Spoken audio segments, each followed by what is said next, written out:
காற்றின் போக்கு காரணமாக தமிழ்நாட்டின் கடலோர மாவட்டங்களில் கடல் கொந்தளிப்புடன் கடல் அலை சீற்றத்துடனும் இருக்கும் என எச்சரிக்கை விடுக்கப்பட்டிருக்கிறது. மேலும் விவரங்களோடு செய்தியாளர் மாணிக்கம் இணைப்பில் இருக்கிறார். மாணிக்கம், வணக்கம். விவரங்களை சொல்லலாம்.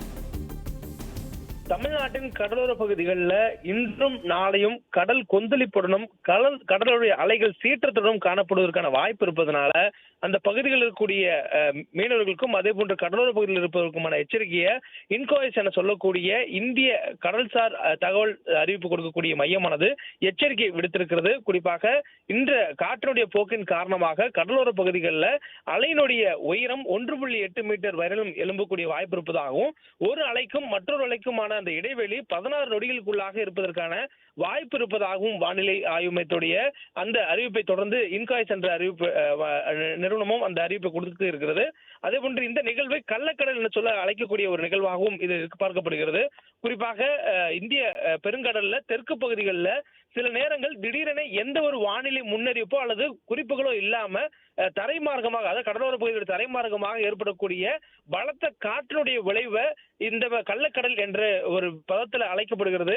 இது பெரும்பாலும் இந்தியாவினுடைய மேற்கு கடலோர பகுதிகளில் ஒரு அலையினுடைய தாக்கமாக ஏற்படுவதற்கான வாய்ப்பு இருக்கக்கூடிய சூழல்ல இன்றும் நாளையும் 2 தினங்களுக்கு இது இந்தியா முழுவதும் இருக்கக்கூடிய அனைத்து கடலோர பகுதிகளிலும் இந்த பாதிப்பு ஏற்படுத்துவதற்கான வாய்ப்பு இருப்பதாகவும், குறிப்பாக தமிழ்நாட்டில் இதன் காரணமாக கன்னியாகுமரி, திருநெல்வேலி, ராமநாதபுரம் மற்றும் தூத்துக்குடி ஆகிய மாவட்டங்களுடைய கடலோர பகுதிகளுக்கு சிகப்பு நிற எச்சரிக்கையானது கொடுக்கப்பட்டிருக்கிறது. இந்த பகுதிகளில் கடல் கொந்தளிப்பும் கடல் அலைகளுடைய சீற்றமும் அதிக அளவில் இருக்கும் என்ற ஒரு அறிவிப்பு கொடுக்கப்பட்டிருக்கிறது.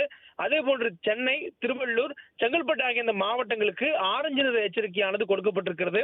விழுப்புரம், கடலூர் மற்றும் நாகப்பட்டினம் ஆகிய மாவட்டங்களுக்கும் புதுவை, காரைக்கால் பகுதிகளுக்கும் அதனுடைய கடலோர பகுதிகளுக்கு மஞ்சள் நிற எச்சரிக்கையானது கொடுக்கப்பட்டிருக்கிறது. இதனுடைய ஓசன் கரண்ட் என்று சொல்லக்கூடியதும் அதே நேரத்தில் ஸ்வெல் சர்ஜ் என்று சொல்லக்கூடிய அளவில் கடல் சீற்றம், அதே போன்று கடல் அலையினுடைய உயரம் அதிக அளவிலும் உடனுக்குடனும் கடல் அலைகள் வருவதனால கடலோர பகுதிகளில் மீன் பிடிப்பவர்கள் இன்றைய தினமும் நாளை தினமும் மீன் பிடிக்க செல்ல வேண்டாம் எனவும், அதே நேரத்தில் படகுகளை பாதுகாப்பாக சேதமடையாத வகையில நிறுத்தி வைத்துக் கொள்வதற்கும் தற்போது அறிவுறுத்தல் கொடுக்கப்பட்டிருக்கிறது.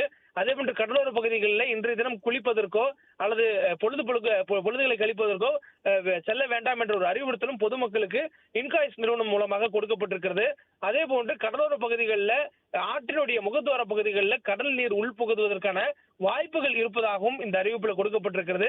இது பெரும்பாலும் இந்தியாவுடைய மேற்கு கடலோர பகுதிகளில் ஏற்படக்கூடிய ஒரு வழக்கமான தாக்கம்.